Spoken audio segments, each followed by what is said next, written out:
is Aeternum Radio, broadcasting from the peaks of Shattered Mountain to the New World.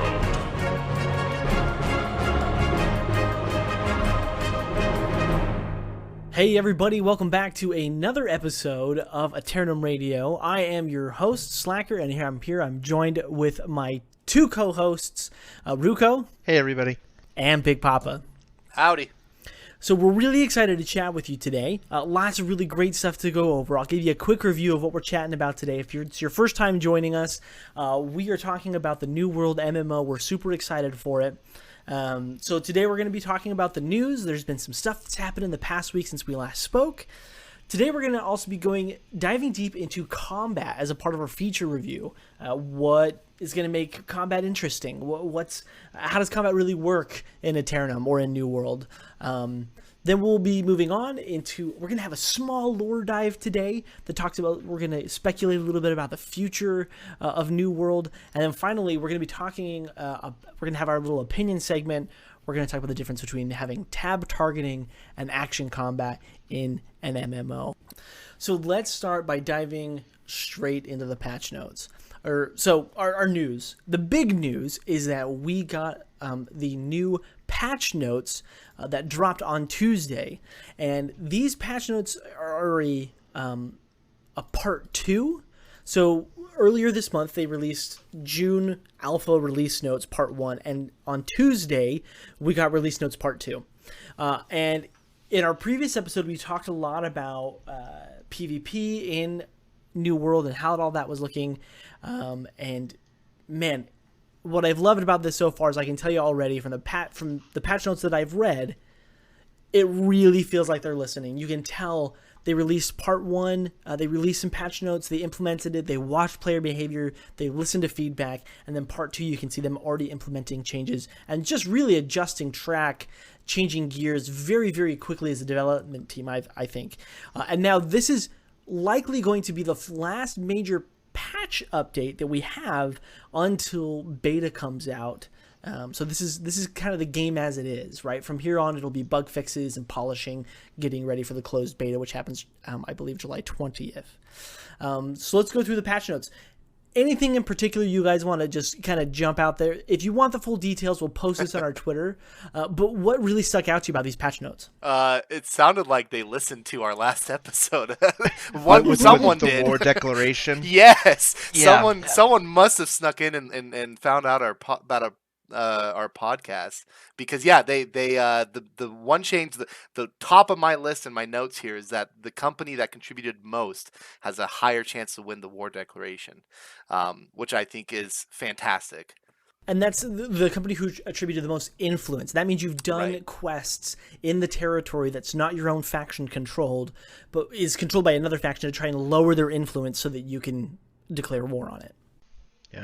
Yeah, I think this is a good change, and it still allows smaller companies to participate. They said a minimum of 10% contribution to influence right now. Yep. And then the more you have beyond that 10%, will increase your chance of becoming the vanguard of that sector, right? So, and they did put in a contingency if nobody gets 10%. Let's say you have like 11 companies working on the same area and they all get like 9%, then any company can then vie for Vanguard. But you have to have at least 10%, which is good, because if you didn't do anything in there or you didn't do enough, it seems bad that you would get a chance to control that territory. If you did 90% of the work towards the influence and getting that territory, what's the word? Undermined. So if you did 90% of the work and someone wins because everyone that declares war has an equal chance of getting the war, that just would feel bad. It just would not be a good thing. So I think this is great because it's almost like a lottery at this point. If you put the most, I guess an opposite of it, like an NBA it's not lottery. Really a lottery, yeah. Yeah, but if you put in the most work, you have the highest chance of getting it. I would say that I think it would be interesting if it, if it's scaled too. If it wasn't just, you get a flat increase based on, X amount. It would be interesting if it scaled pretty dramatically with how much you've contributed. Yeah, I agree. What I really love about this system too is it encourages more quality companies over just a massive different companies. And what I mean by that is that if we're really unified as a company and we say, hey guys, we're going to work on taking this territory, everybody really pushed to take down their influence this week, and we're all contributing, we're all going for it, it's very likely that we will be the vanguard. It's not guaranteed, but it's very likely. Whereas before, we would just have to roll the dice. As long as we just participated in it, then we're just rolling the dice. So this is a fantastic system, and it still lends itself to being, if you're a one-man company, you still get a chance. If you can put in the effort, then you're still going to be able to contribute to that. I thought it was great. Yeah, this was one of my favorite updates as well. One of the other things I noticed was that you get experience for PvP kills. I didn't know. I mean, they just in the patch notes they mentioned that they increased the amount of experience you get for PvP kills. I didn't even know that there was experience for PvP kills, which I think is great. I think that continues to again push the PvP climate of the game in a good direction. And not only that, like they talked about how if you stay alive longer, you actually become worth more and stuff like that. I think that's a great system to encourage people to do PvP. And then, if you got someone particularly menacing in an area, to maybe go team up and, and try and take him out, right? I don't know. It seems really good changes on that front as well. Yeah, I think that's great. The last thing I noted from the initial patch notes review that I did was that town projects also make more sense. Or I read about the town projects, and that helped make more sense to me as to why gathering professions can all be learned, and not just a couple. Tell us about that.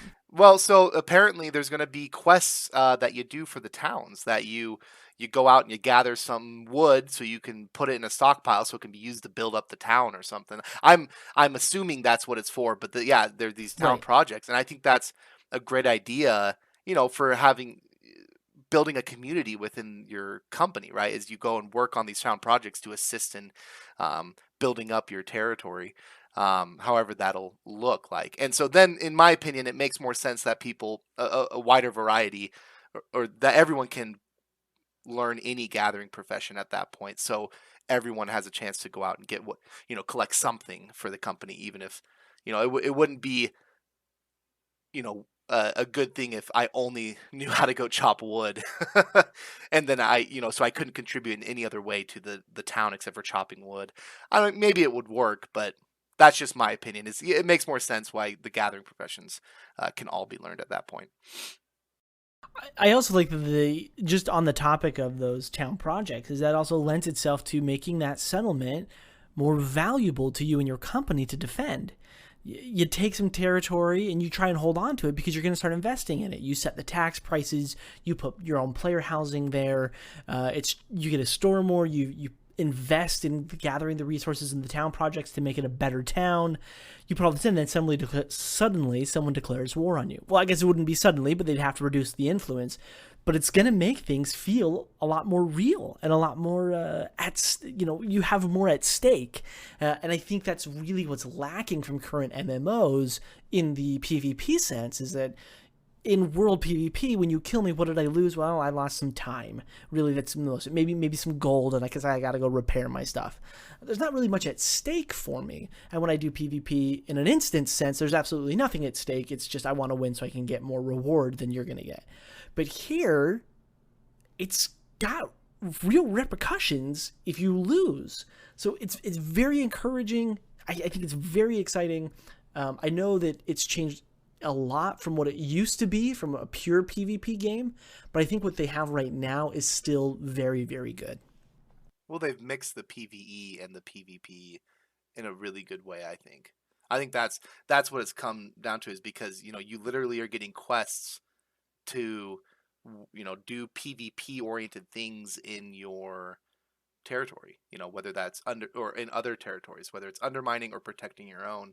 And even the gathering quests, you're not just going out and collecting X amount of flowers, for a random NPC. It's you're putting effort into your town. And so, yeah, I agree with you. There's much more at stake.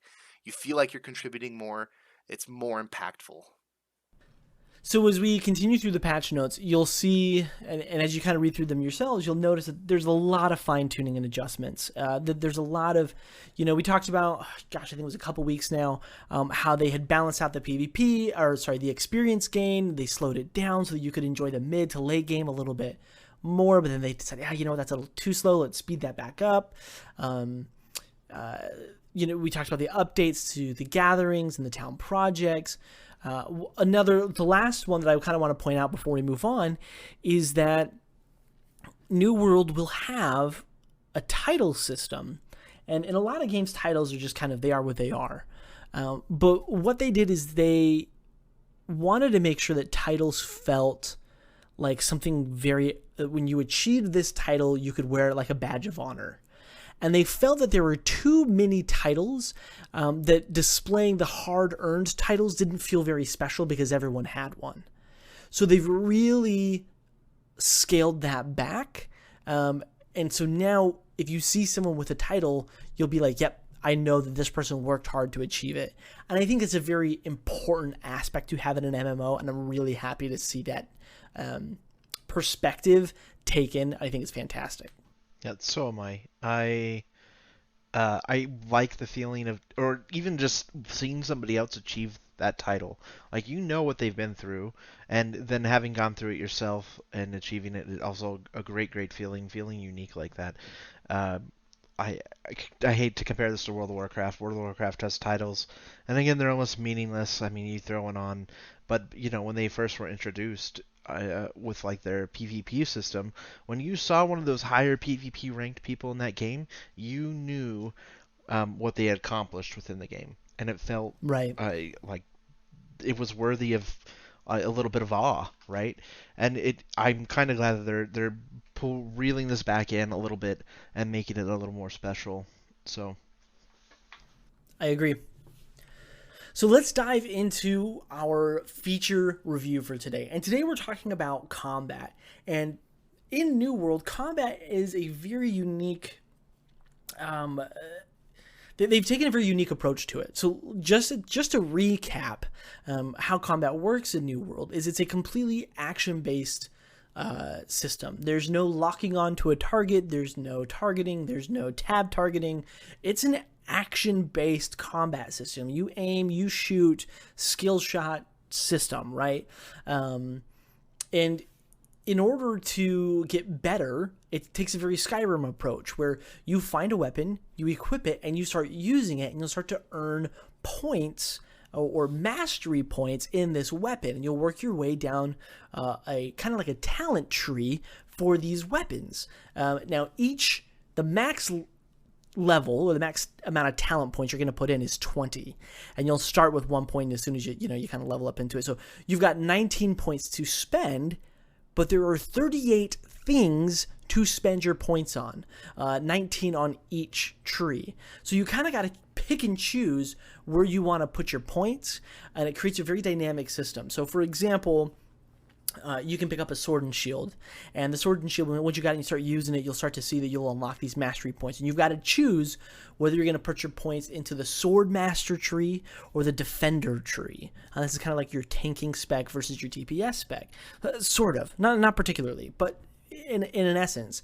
And so you might go all the way down the defender tree and then halfway down the sword master tree, or maybe you'll sink all your points into defender. It's up to you. So that's how you're going to be using this combat system. So what we have done today is we've each prepared a build of a way we would like to play New World, and we're going to talk about these various builds that we've come up with. And none of us have talked to each other with what we've come up with. So we could have similar things, we could have different things.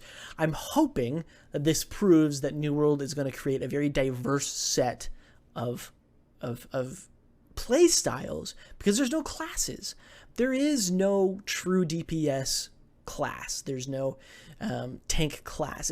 You're going to pick the weapons that you like to use, that you're comfortable with using, that you think feel good, and that you want to build into, and it's going to be very unique to you and your character. And if you wanted to change, well, you can just go get a new weapon and off you go to the races. You're gonna be proved wrong, Slacker, because we all picked Ice Gauntlet. I know it. We all picked Ice So- Gauntlet. Let's just admit it. The Ice Gauntlet is very cool. So let's real quick. I'm going to go through the weapons. These are the weapons that will be released when the game is released.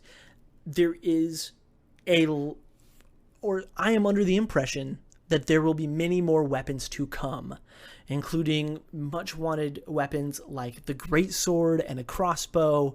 But for now, these are the weapons we're going to be starting the game with.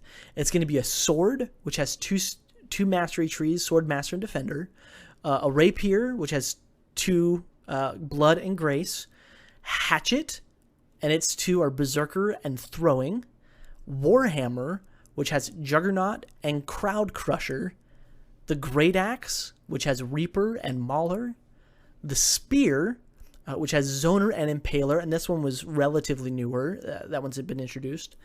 A bow, which has a skirmisher tree and a hunter tree. The musket, sharpshooter, and trapper are its 2.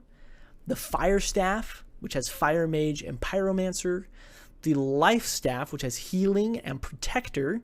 And then finally, the one that was most recently added was the Ice Gauntlet, which has Ice Tempest and Builder. And before we go any further, I do want to give a big shout out to StudioLoot. They build a website called newworldfans.com. And if you go there, you can click on one of their tabs called Builds, and you can go in and you can see all these trees. And you yourself can go in and you can pick what talents you want to take, which skills you want to prefer, and it'll cross off the points. So it kind of gives you an idea of how you want to build. So you'll be able to assign points to your attributes: strength, dexterity, intelligence, focus, and constitution. See how many you're going to spend there. Then you'll pick your weapons and you'll fill out those trees. And you can post them on there for people to upvote and say, hey, this is amazing, or oh my gosh, this is a terrible build. Whatever you do, don't do that. Just kidding. No, that's going to be mine, I'm sure. So first of all, before we go into the builds that each of us have prepared and brought to the table, when you guys were doing that deep dive, just give me your thoughts on this combat system and how it compares to other MMOs in the market. It's absolutely awesome. There's nothing else like it that I've seen. Being able to switch even your role from switching your weapons and then having different options within that weapon with how you want to play is ridiculous. I think the biggest thing that I like about this combat system is the ability to switch weapons mid-combat. You have 2 weapons equipped at any given time, and you can switch between them, and you might be playing, with the Ice Gauntlet 1 second, and then suddenly you pull out a bow and start shooting people. It's just awesome, and the number of unique builds you can have from these trees and from these weapons is absolutely insane. And we're going to see a lot of neat stuff come out of that, I think. Yeah, I'd say the one that this combat system, one MMO that I get reminded of the most is Guild Wars 2, because Guild Wars 2 did have a weapon swap system, and they did have a roll to dodge. The only difference was that there was still tap targeting in Guild Wars 2. But that It's kind of like a hybrid system. It's more of a hybrid system, but still, Yeah. I feel like of all the MMOs I can think of, I mean, that's probably one of the closest ones to this combat. Maybe ESO. I only played ESO a little bit though, so I'm only vaguely remembering, but this feels like it looks a lot like a Skyrim type combat. You're actually clicking to swing or pressing a button every time you swing, and so anyways, so I would say of all the MMOs that I'm familiar with, Guild Wars seems to be the closest to it. But yeah, no, it does look fantastic. It's definitely an action oriented combat, so that comes with pros and cons in its own, but I'm excited for the variety that I've seen in just building my build and thinking, oh man, maybe I should have gone with this other weapon instead of the ones I chose, or so there was a lot of thought put into it, and I'm excited to test things out in game. Yeah, I agree. What I've loved about this is even as I've done my build, I keep coming back to being like, oh man, maybe I want to do this weapon instead. And I can see different archetypes that I could do and different ways I can bonus things on top of each other. And there's just a lot of cool stuff at play here, and I think it's going to create a ton of diversity among the players. So I really love that, and I loved man, one of my favorite games of all time is Mountain Blade. It's a phenomenal game that was released a long time ago, and right now in early access they're working on the sequel, Mountain Blade 2. And the combat in it is so much fun, and you really feel like you're this soldier amongst this army, and you're just one of the troops trying to turn the tide of battle. And I feel like this gives you the same feeling of being a troop on the battlements, being an archer up in the fort shooting down, or being holding a musket in the tall grass and trying to snipe some guys off. It's got that feeling, and oh man, I'm really impressed that this is an MMO. How is this game an MMO? This is like a single player action game, but we get to play it as an MMO, and that's phenomenal. I'm so pumped about that. So, all right, who wants to go first? Who wants to share their build and get ridiculed first? Oh, speaking of getting ridiculed, I'm pretty sure I'm vastly outnumbered on not liking Syndicate. Yeah, you are. I'm almost positive. I mean, why would you? Why would you not pick Syndicate? Okay. Who's going first? I guess I can go first. No, why would you pick Marauder? That's no. I'm not gonna ridicule those that like Marauder. I get why you would pick Marauder, but Syndicate, yeah, all the way. So mine is all about axes. I love the Great Axe. Watching a little bit of gameplay with it and looking down the tree. This totally fits my play style in games like this. In games like Dark Souls and things like that, where I have attribute points to spend, I usually tend to go these strength builds with a little bit of dexterity. So I'm currently running the Great Axe and the Hatchet on my build, and I opted to go down the Reaper tree for the Great Axe. So I get this pull in ability, I get this charge in ability, and I get this execute ability. And then I can switch to the Hatchet, and I went to the Berserker route with a little bit of the throwing tree. Yeah. To just go crazy. So the idea is this is probably going to be a more PvP oriented build. I'm sure this doesn't work very well at all compared to a lot of the other weapons. What's especially the name like of the build? What's the name? The name of the build is Axes. How do they work? So, yeah, you can check it out. But the talents that I've gone for, or the skills I've put in, are to kind of charge in, and then stay on a target, right? To be sticky on a target. So I can charge in, and I get some movement speed increases, and then the Hatchet's got another ability I can switch to, Feral Rush, to kind of leap forward and stay with them as well, or even potentially slow them. Is that social distancing? Yeah, social distancing. Yeah. That is a different. That's on the throwing tree, and I did take that one.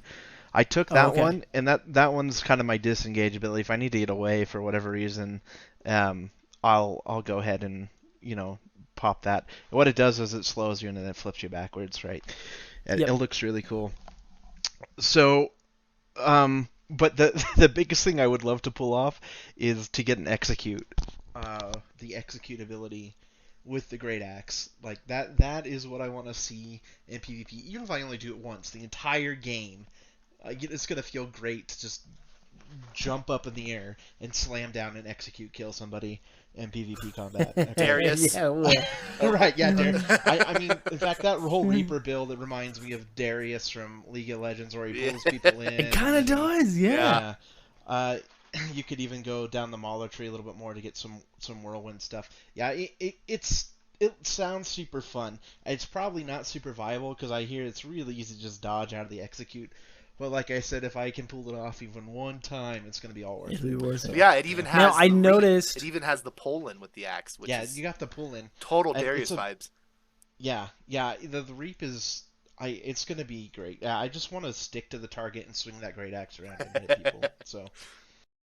So, Ruko, I noticed that you dropped 150 points in strength, which is going to get you all the way up to the bonus that gives you plus 50% stamina damage from melee and weapon light and heavy attacks. And a few other perks, 50 points in damage, I'm assuming for the Hatchet. Nothing in Constitution. Yeah, and that's one thing I don't really know right now is how much Constitution I'm going to need. I would imagine I'm probably going to take some points out of Strength long term and put them into Constitution. Constitution is the primary for the record. Right. Is the primary attribute for your overall health. Right. Yeah, that's correct. This is definitely a more not tanky, like glass cannon-y build. Yeah.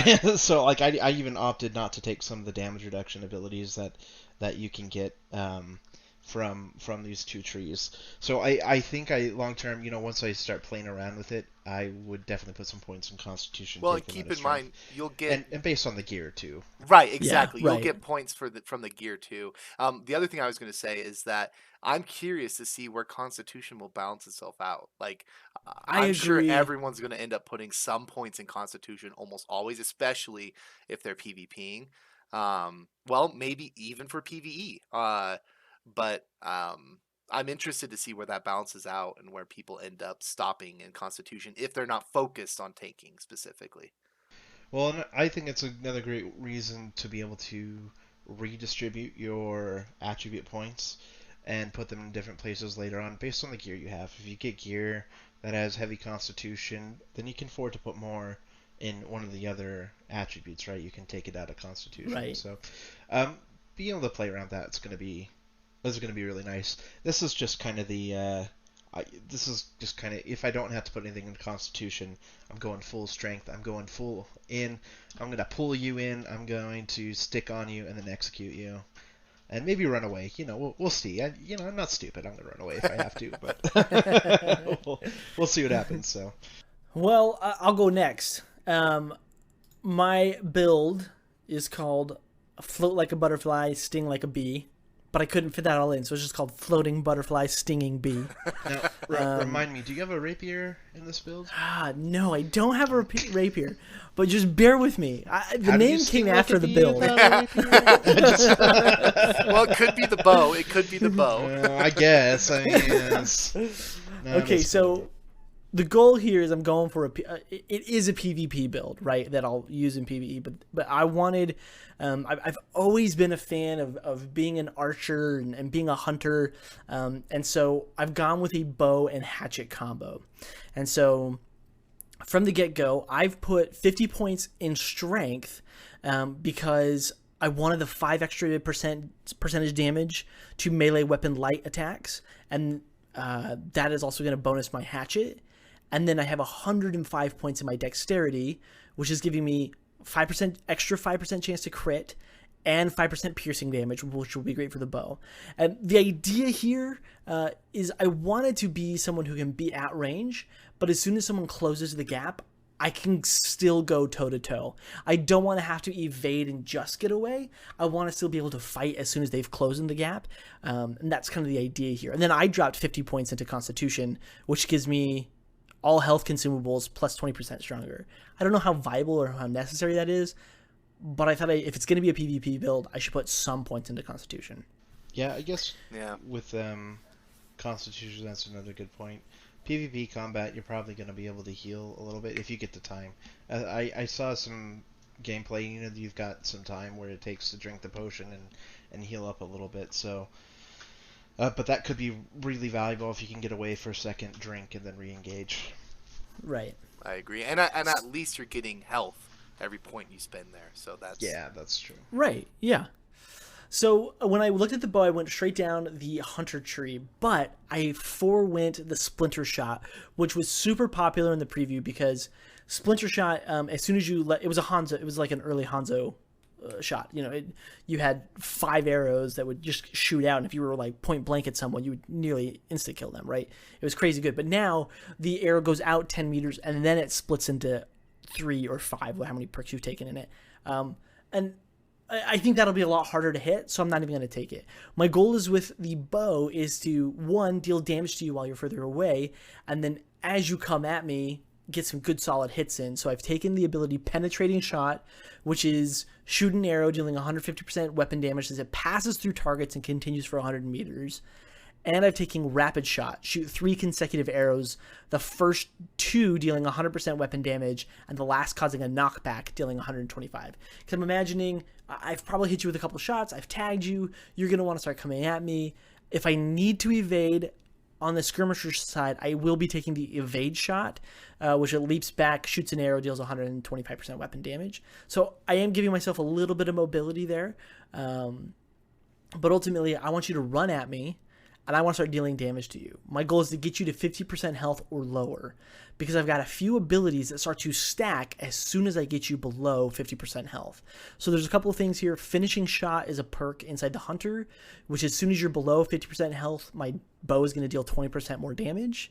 And then there's another one called Closing In, but that might be on the other side. I think it's on the other side. No, Closing In's on the skirmisher side. Hitting a foe below 50% health reduces the bow ability recharge by 5%. So you're coming in, and I'm going to start, as soon as I get you below 50%, I'm going to start bonusing. And I think in a PvP scenario, this will be really, really well, because no one's ever going to be at max HP for long, right? So my goal is to just start finishing people off, no problem. Now, if you manage to close the gap and you get close, I'm going to switch over to my hatchet. And I went, just like you did, Ruko, straight down the Berserker tree. And the reason I did, though, is because I really want the last ability, which is a passive ability called Defy Death. When you receive lethal damage, avoid death, reduce to 0.0 HP, and gain immortality for 4 seconds. So if you beat me, that's okay. I've got a couple of evade things. I can sort of start to disengage. You're probably low on health anyway, and I can finish you off with the various abilities that I have that bonus off of you being low on health.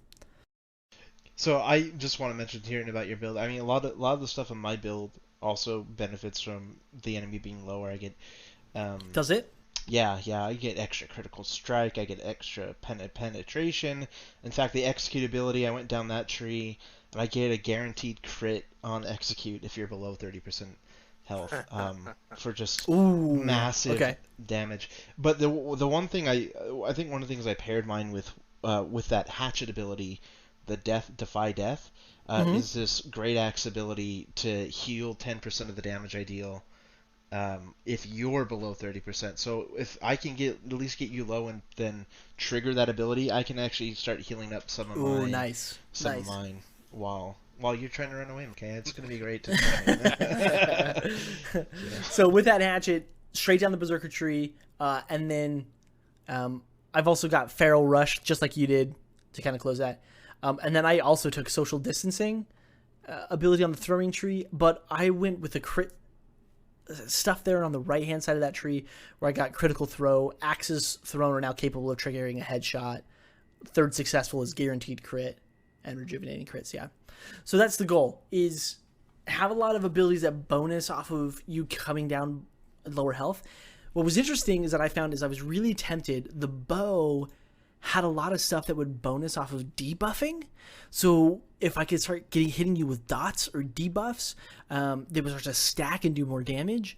And then that really tempted me to go bow and musket, because musket had a bunch of traps and dots and snares that would all bonus really, really well together. But ultimately I decided I want to be able to fight at range, but I also really want to be able to go at it in hand-to-hand combat. So I thought the bow and hatchet was a really good combo, especially since the hatchet, its secondary attribute is dexterity. So they pair fairly well together. I was going to say, the throwing tree actually has a lot of debuffs as well that you could have. It does, yeah. With that. But, yeah. But that's kind of interesting you bring that up. I think most of the debuff systems or debuffs are from ranged weapons. It seems like a lot of them are, but that's just a little, or at least capitalizing on them. Yeah. You haven't read about the Rapier yet, then. Uh-oh. Oh, let's do it. Okay, what do you got? Okay, all right. So, first of all, I'm excited for Ruko to try his build out on me, on my character, because my plan is to it's called Catch Me If You Can. So I'll start with my attributes here. So I put 150 right into dexterity. Oh, wow. The reason why is because I wanted the dodging to cost 10 less stamina. And my plan is to get 50 strength with armor, if I can, to get the increase to melee weapon light damage. Yeah. Then I put 50 in the constitution, because I figure I'll get hit at some point and I need the health. So the two weapons I chose were two weapons that you don't normally see in an MMO, or even some sort of like PvP focused RPG game. The Rapier and the Musket. I thought these were Oh, I love awesome it. additions. Awesome. Yeah, I thought these were Cool. awesome additions to the game. The Musket, as soon as I don't normally go for a ranged weapon. Like the bow, I love bows, but they're very popular in general because they're one of the only ranged weapons you see in an MMO in a fantasy setting. But the musket, having a second one and it being the musket, and it's more about you have that long reload time and it hits hard. Oh, that just sounded appealing to me. So okay, first of all, I'm gonna try to get you from range, but I went into the trapper tree. I went Oh, you committed I to the committed trapper tree. all the way to the trapper tree. Oh, The reason why, because dang. I looked at the sharpshooter tree and I thought, there were a couple interesting things, but I want to be as slippery as possible and keep you away from me as much as possible. So I took the traps, and I took that I can have 2 traps, and I don't know if that means it'll be um, 2 charges that I can throw out 2 immediately, and they have to share a cooldown, or if that just means I wait and I can put up to 2 traps out at the same time. So anyway, I took the traps. I it looks like you drop it in front of you, and if they hit it, they're stunned or they're immobilized for 3 seconds. And I took sticky bombs. Sticky bombs, you hurl it and it'll stick, just like in like a plasma grenade in Halo. Halo. Yeah. Yeah. So it'll stick, and then after 5 seconds, it does a ton of burst damage. So I liked that idea. I liked being able to, whether I throw it at someone directly, because I took a passive that if it hits someone directly, it slows them for 20 seconds. So again, adding to this theme of I want to slow down the target, stay away from them, or just throw it around me and coax them into me. Try to run them through all my traps if they're really wanting to get to me. Finally, there was the only thing I considered taking from the sharpshooter tree was the powder burn ability, which it overloads the musket with gunpowder. It does a ton of damage, and then it adds a burn for 9 seconds, and that is good damage. And I thought maybe I'll take that instead of what I did take, because I'm constantly slowing them down. I would like, a dot would be a good thing in this build, I think. For sure. But I ended up taking the stopping power just because I wanted that extra knockback, just in case, they don't hit my trap, because I'm relying on them hitting my trap. I'm relying on my sticky bombs to land when I'm using the musket. But mostly I'll just open up with the musket from range, try to get as much damage as I can. There's a lot of neat little abilities here. So with the ultimate, if I hit 2 of my abilities within 4 seconds, it reduces all my cooldowns by 20%. I gain a 20% faster stamina regen rate and a 20% movement speed bonus. So again, I'm staying away from you. I'm moving fast.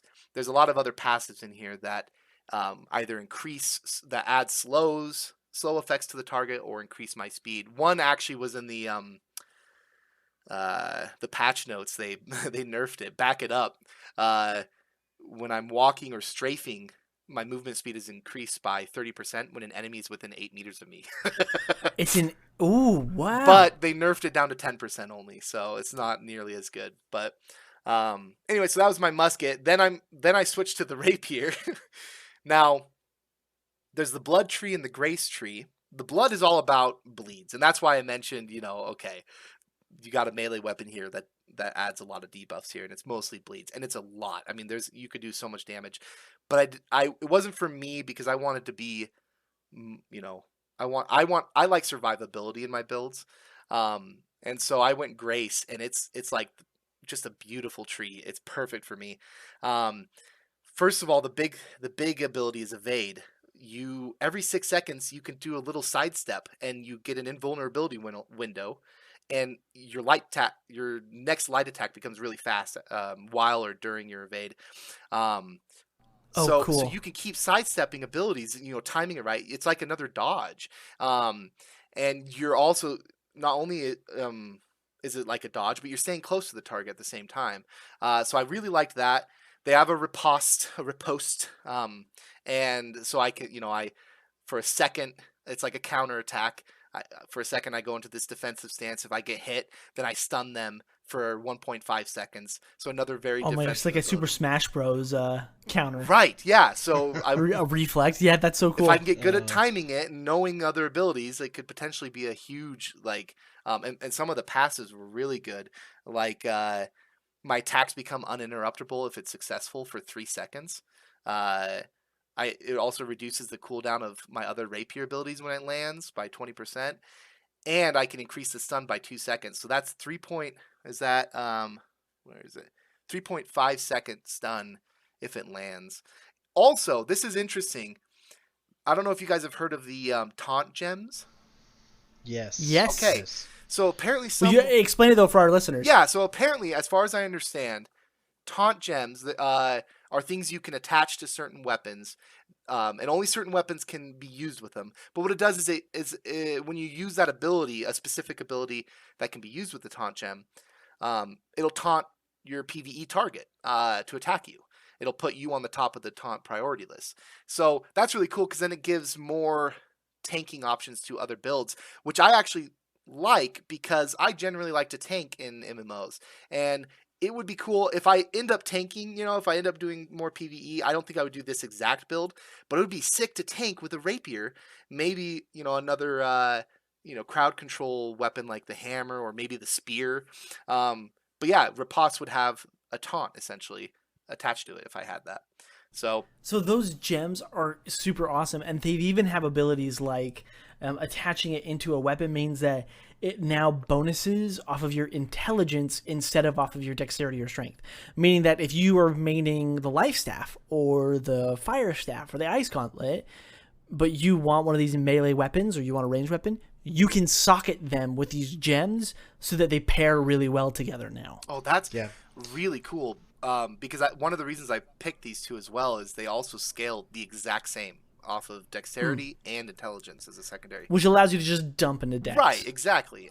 Yeah. But that's really cool. I didn't know that was one of my concerns. Is how often are people going to invest in a secondary, especially if you have two weapons that don't scale exactly the same. But that's cool. That's and life staff is the only weapon that bonuses at a focus. Exactly. And who's gonna? Oh man, I dumped all my points into focus. I guess I will never deal damage. You know what I mean?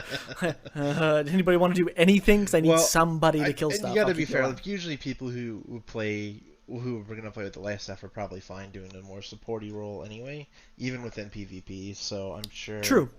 That's they're not super concerned about their damage, but yeah, I do like that. I heard some people talking about potentially doing like a battle mage build. We didn't really talk about the fire staff. The fire staff looks absolutely incredible. I almost did the fire staff instead of the great axe. But you can charge in with the fire staff too, and then if you get the scaling from intellect on like a hatchet, you can just go full battle mage. Yeah, that would be cool. And switch between fire and attacking. It'd be really awesome. There's some really just clever things you can do with these builds. Right, and I even thought about the ice gauntlet. That actually was on the top of my list because pairing that with Musket, you're talking tons of potential CC there. Depending on the trees you go down, the abilities you pick, that's a lot. So I ended up going for more of a some CC and some maneuvering and evasiveness. The last ability is Flesh. You lunge forward in this like whirlwind, and it does this cool stabbing motion. It does a good amount of damage, and there's a passive that if you kill with the ability, it decreases the cooldown by 80%. So you can almost like a Genji, sword slash. You can keep using it, or the Genji dash, whatever it was. You can potentially keep using it over and over as long as you're getting the kills. But yeah, so the last thing I'll say is the passive with the Grace Tree is the bread and butter here. You gain 25% increased damage on your next light or heavy attack after performing an ability. It ends on hit or after 3 seconds. So every ability, if I'm doing this evade, and then I hit, it's extra damage. And then I do it again, I hit, extra damage. And the whole goal here is there's tons of passives here that decrease the cooldowns of my abilities. One of them is huge. I actually went, so if you go over to the blood tree, I took Refreshing Strikes because it reduces all cooldowns by 1% on any hit. So that's, every hit, boom, I'm decreasing my cooldowns. I'm getting my abilities up so I can keep evading and keep getting these big hits on you and potentially chunk you down. So not only is it this evasive build, but it has some damage potential too, and I'm really excited to test it out. No one else do this build. This is just for me. Just saying. No, I'm So- excited to fight you in PvP. That would- this year, okay? that would be I am epic. absolutely going to catch you. Okay, I just want you to know that. I'm excited to see. What I absolutely love about this build that you've done here is that if you've ever played Dungeons and Dragons, a tabletop game, there is a stat that you have called Armor Class, and essentially what this stat is you got to roll a dice above this number in order to hit someone, and if you're a knight, your heavy armor boosts up this armor class. But if you're a sneaky rogue and you're dodging and you're really hard to hit, that's also how you increase this roll. So when you're a dungeon master, you say, okay, I rolled a hit. Oh, and my person misses you. And they say, your armor class represents multiple things, not just one thing. You've created a tank that is about evasionness, not just taking the brunt of the hit, Right. which typically you see portrayed as the latter. A tank is someone who has the shield and takes the pounding and just keeps taking it. In this build, and to me it looks like, and hopefully it really does, you could tank and your whole point is just dodging. I love that. Exactly. I think that's We've I think talked about that's that great before. that you're able to build that, the fact that that's in the game, the fact that that's part of an MMO. I'm a huge fan. We've all talked about that before, and just game design discussions we've had. Is I've always said that I've always wanted to see unique classes or unique builds for tanks that's not just your regular sword and board, which are still cool. It's a great theme, but seeing some there was an MMO called WildStar a long time ago. That Not Oh that gosh, it long wasn't ago. that long ago. but it had a ton of potential, just didn't get the player base. And it had a more action-oriented combat. It was one of the first for its time after, WoW, and all the tab targeting. But it there was a tank class in there that was more about being sneaky. It was I can't remember the exact details, but it was stealthy and avoiding things. And yeah, this is exactly one of the reasons why I thought, ooh, I might go Rapier, because there's a potential to have a taunt gem, and I might be able to just build this evasive tank. Now, how well that'll work in practice, I don't know, but it could be a lot of fun, and I'm excited to try it out.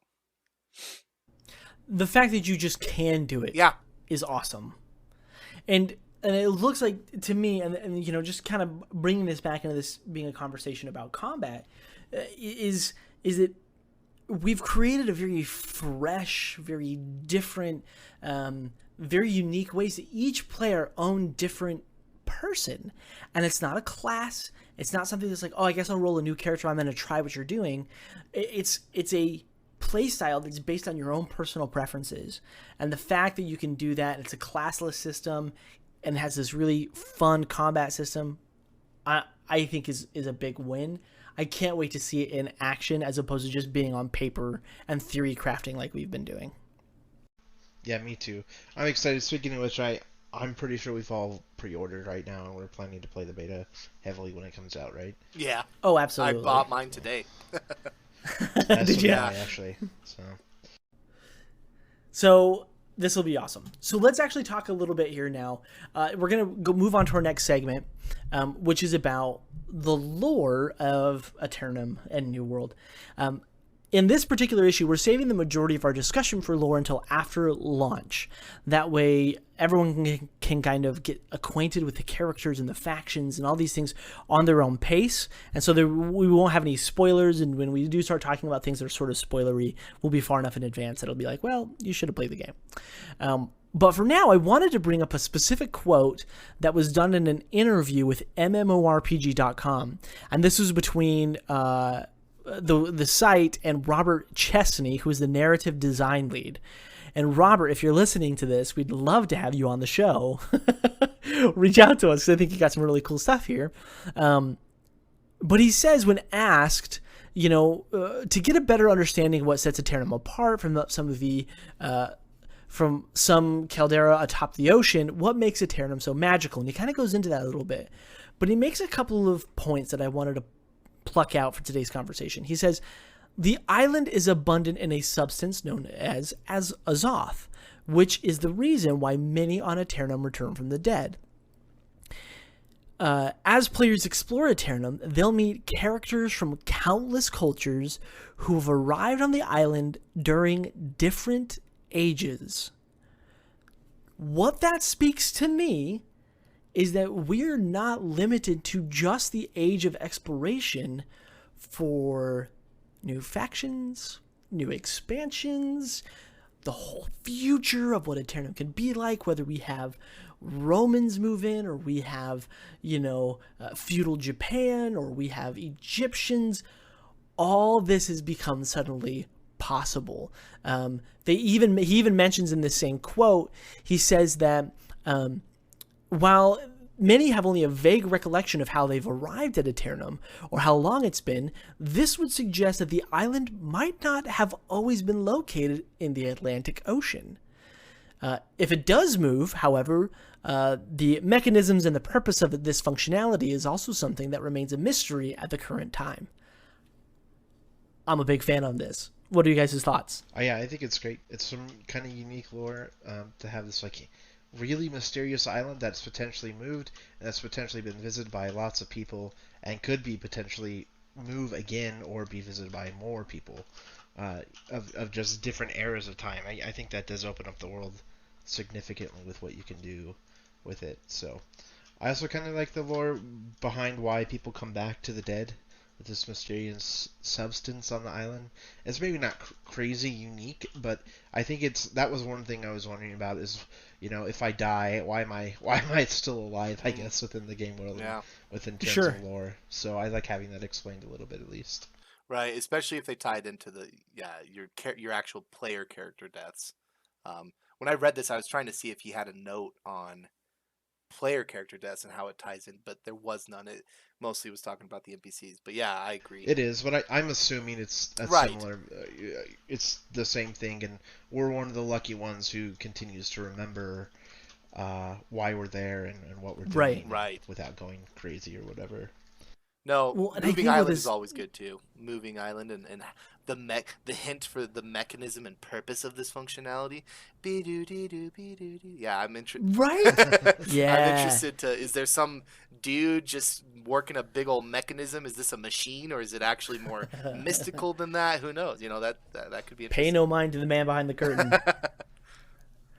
Yeah, I think this is super cool. I think that they've given themselves a lot of flexibility to play with a historical fantasy, and that's something that's really not done very often. You have high fantasy worlds all the time for MMORPGs. I mean, it's almost exclusive. Okay, not exclusive, because there's definitely sci-fi MMORPGs, but having a historical fantasy, I think, is very intriguing. And the fact that the island could potentially pick up Pacific Islanders, Eastern people, Greeks, all these different Vikings could create potential content means that Aeternum is not limited in its scope and its potential. There's a lot of places to go, and just as you were mentioning, Big Papa, they are seeding a whole lot of... There's still a lot of mystery behind this. We don't actually know what's happening, but it sounds like from reading, they know. And they're going to let us learn as we play the game. I'm super excited. So let's move on to our final segment of the night or day, whenever you're listening to this. And we want to talk about the difference between tab targeting and action combat. And how these play in the world of MMO, how they're engaging and how they're fun. Tab targeting has been, just to define these a little bit, tab targeting has been the go-to for MMOs for the longest time. You select a target, you start hitting numbers on your keypad, 1, 2, 3, 4, or whatever, and you cast abilities against your target, and then if you want to attack something else, you need to change what your target is, typically by hitting tab, and then start casting spells or using abilities on this new target. There are some games that are a hybrid of this model, where it's an action where you're using skill shots and tab targeting, but majority of MMOs float in this tab targeting section. And New World has really broken away from this format for an MMO. Is that a good idea? Why does let me start with this question. Why does tab targeting work for an MMO, and will New World suffer from not employing tab targeting? I don't think it will, but I want to get your thoughts on that. Like, I don't think I've never been a fan of tab targeting personally. I think it does work in MMOs where you have tons and tons and tons of abilities, and you have lots of things you need to keep track of. And the last thing you need to worry about is whether or not you're going to land a skill shot. World of Warcraft's a good example. Things like that. This is a much simpler game where you're going to have a few abilities, and you're going to be still needing to aim and stuff like that. But you're not going to. You're going to be more focused on engaging targets properly and using your limited abilities at the right time, which I think is great. I think that's the way it should be. It's much more engaging. Tab targeting just gets stale a lot of times. So Yeah, I took a couple notes. I was kind of thinking about this. I think one of the first things that stands out when it comes to tab targeting versus action-oriented MMO gameplay is, obviously tab targeting is a lower skill cap. And ergo, or because of that, I think you're going to find a larger player base with tab targeting MMOs. I think that's one of the reasons why maybe even World of Warcraft has lasted as long as it has, is because it is tab targeting. Not to, action-oriented combat has its place, and it's fantastic, and it's engaging and fun, but it does require a higher skill cap, in my opinion, to do well. And I think that does turn away a certain amount of player base from the game. I think that's fair, and I think that when it comes down to tab targeting, our biggest culprit that we keep coming back to is World of Warcraft, and I want to analyze how that has evolved over the years, because if you jump in and you play World of Warcraft right now, there's two variations you can play. You can play Classic or you can play Retail, right? And if you sit down and you play Classic for a few hours and you level and you have fun with that, you'll notice tab targeting is kind of stale. You're going to kind of do the same rotation every time. It gets very normal. Now, if you put a bunch of hours into that, that's a very archaic system, and it wasn't very engaging when it was released back in 2007, 6, whenever WoW came out. 2004. Now, thank you. Now, when you go back into Retail, and I challenge you to do this, and you go to play the same class that you've been playing in Classic, you're going to notice they've gotten significantly better at creating a class design with tab targeting that's very engaging to play. For example, I've been playing a Fire Mage, and I played an Arcane Mage in Classic, and you kind of get into the flow, you get in the sense of it, and then when I started playing Retail, I was like, oh my gosh, this is a ton of fun. It is for me.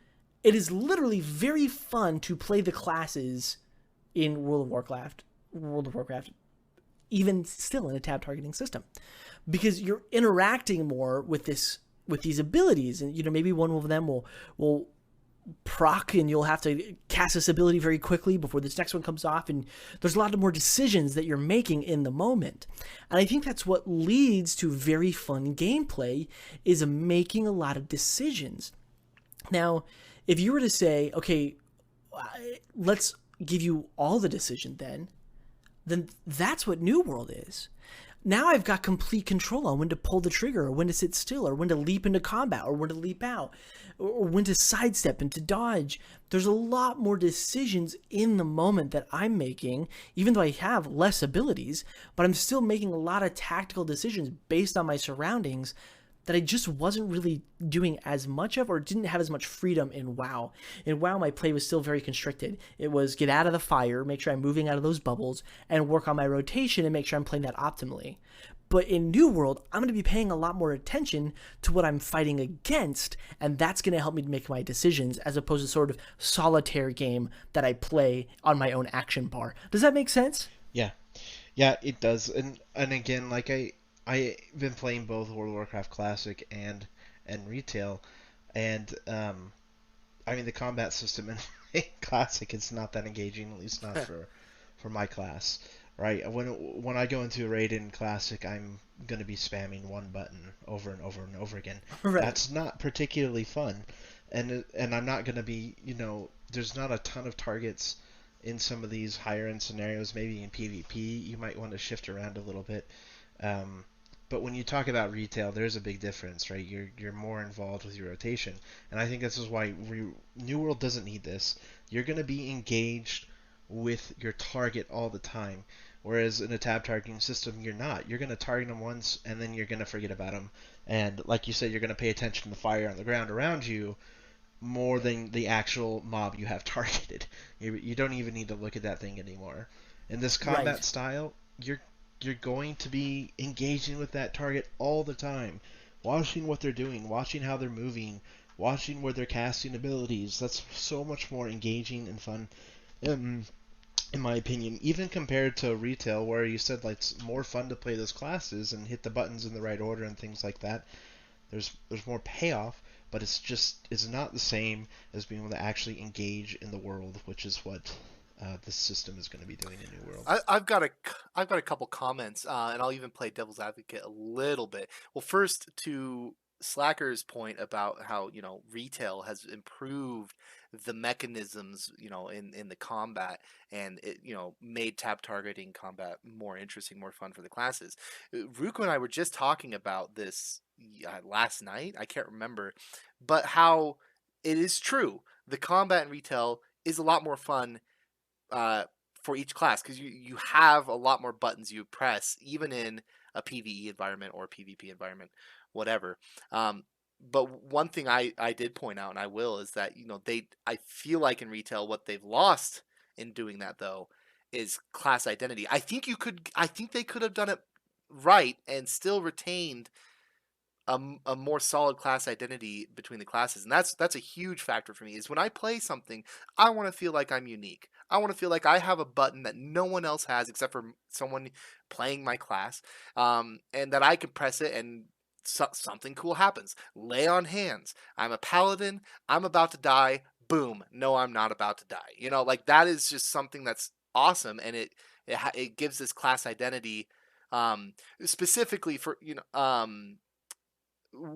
I will say as a specific here, one of the ways in which I feel like they've lost class identity is that now the vast majority of classes have an interrupt. The vast majority of classes have some sort of stun, right?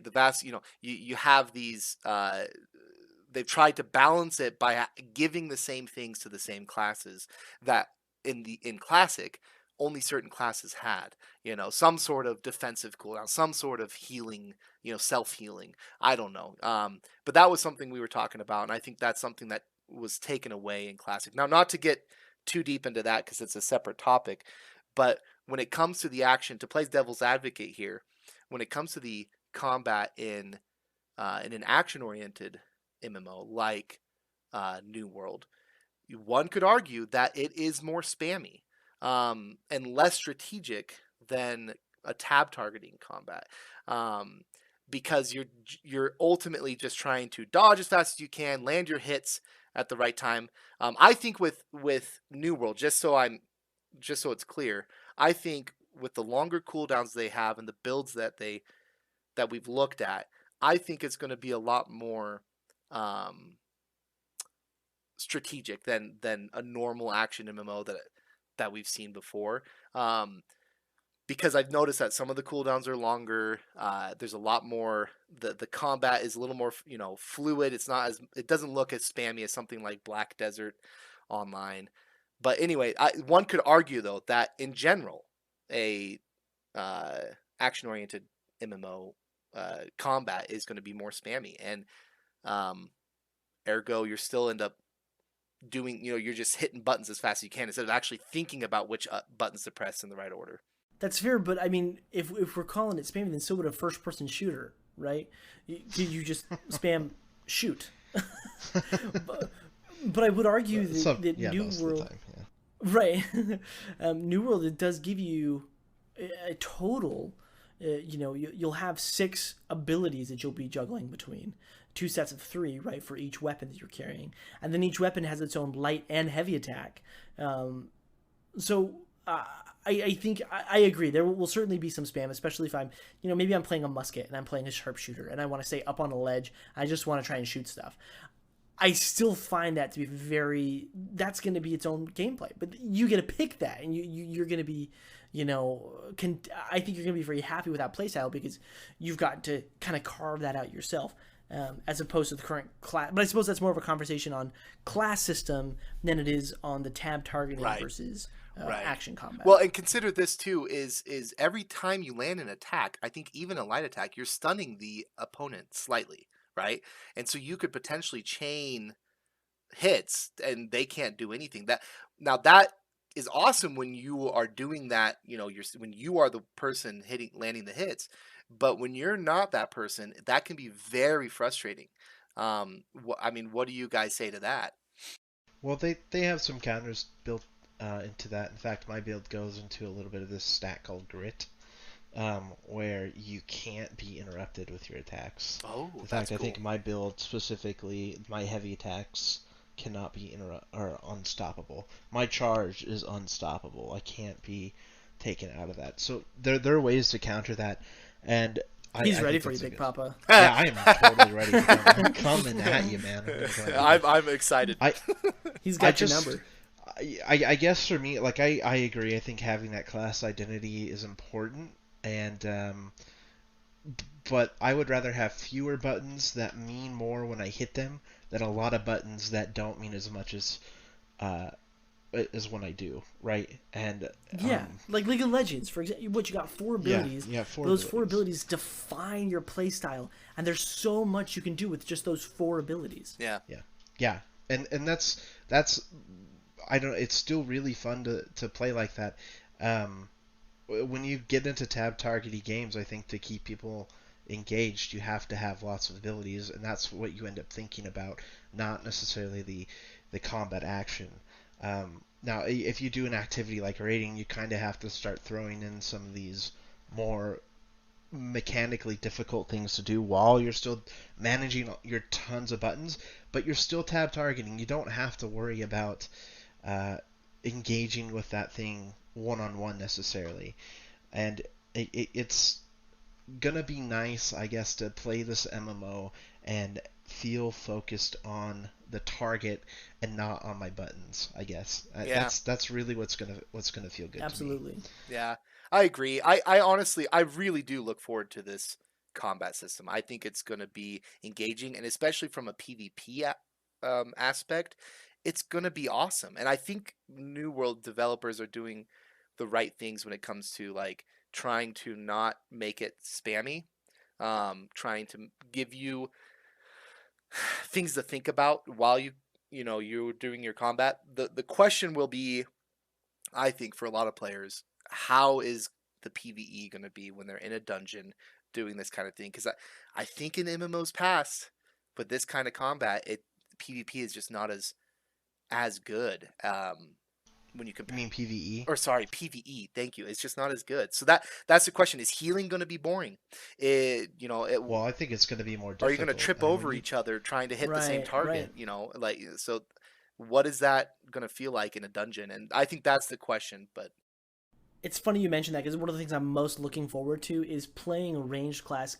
I hated being a hunter or a mage in World of Warcraft, and you're fighting this huge giant creature, monstrosity, whatever, and I cast an ability, or I launch an arcane bolt or whatever, and it kind of zigzags through the air kind of aimlessly until it pops the monster right on the nose, because that's where the hitbox is. And, it doesn't matter what I cast, it's like it follows that monster wherever it goes, because I've casted it and it's going to go hit wherever that monster has gone to. And it kind of breaks some of that immersion. I'm so looking forward to playing in a dungeon or doing a raid where I've got to take aim and I'm trying to hit the weak parts, or I'm trying to like hit it in its eyes or in that little underbelly spot where, like I do in Monster Hunter World. That kind of engagement and immersion you cannot get with tab targeting. You just can't. You can't engage with the creatures and the monsters. Like Ruko had mentioned earlier, there are times you don't even have to pay attention to what you're fighting. It doesn't matter what you've got targeted because you're so focused on just doing the mechanics of the fight, not standing where you're supposed to or not standing where you're supposed to, and pushing your buttons in the right number. There's always a tank and spank boss, right? There's always a tank and spank. Yeah. You just, Well, you just go through I tell people in my raid group, don't even look at the boss. The last place you need to look at in a raid is the boss. Look everywhere else in the room for what's going on. That's so heartbreaking. Yeah, it is. You don't need to look at the boss in order to fight it, which is just kind of sad in a tab targeting thing, right? Because that change the camera angle and yeah. It breaks the immersion. It takes you out of the story, that element. And isn't that the most exciting part about raids and about dungeon is the story that's unfolding as you're going through them and the monsters that you fight. You're not even looking at the monsters. And I think that is worth talking about. So we're going to wrap it up here. Any final thoughts on this topic before we close out? No, I'm just excited to give it a try. I really want to get in the game. Looking forward to the closed beta and just see how it plays out and to absolutely destroy Big Papa in PvP. So, oh, we'll see. We'll see what happens. I'm buying tickets. I'm with Ruko. I'm very excited. I just hope it doesn't turn out to be a spam fest, kind of like Diablo 3. You know, I want it to be more methodical. I want there to be, and I will say this. Based on what we've seen, it does not look like that'll be the case. I think that they're doing a good job, and I'm ultimately very excited for this combat system. Well, we're going to start taking bets on who's going to win this duel between Big Papa and Ruko. Winner's going to get something amazing. We'll start hedging bets right now. Yeah, which build do you think will come out on top? Just let's say we're equal skill. I would be interesting to hear in the comments which build comes out on top, just with between Ruko and I think I'm going to be able to stick to you, man. I get 30% movement speed increase if you're within 15 yards. I don't know, that Rapier, dude. That Rapier evasiveness is looks so good. Two charges and tons of movement speed. You're dead. Okay, just the hatchets just to Berserker and defy death. Yeah. Well, that's the time we've got today. Thank you everybody for joining us. Let us know wherever you have found this podcast. Leave a comment below, whether it was on Facebook or Reddit or whatever Twitter, wherever you found it. Follow us on Twitter if you want to get the newest updates as we have them. Next week, we're going to talk a bit more about the stories as they persist in an MMO.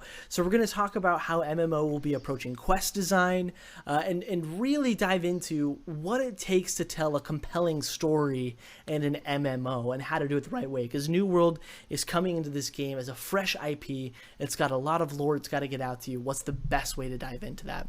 So that's our time for today. We're super excited to keep chatting with you guys. We've had a lot of success with this podcast, and we're just having a ball. Leave us a comment, connect with us, engage with us, and from me, Slacker, and Big Papa, and Ruko, thank you so much. You guys have a good one. See you next week.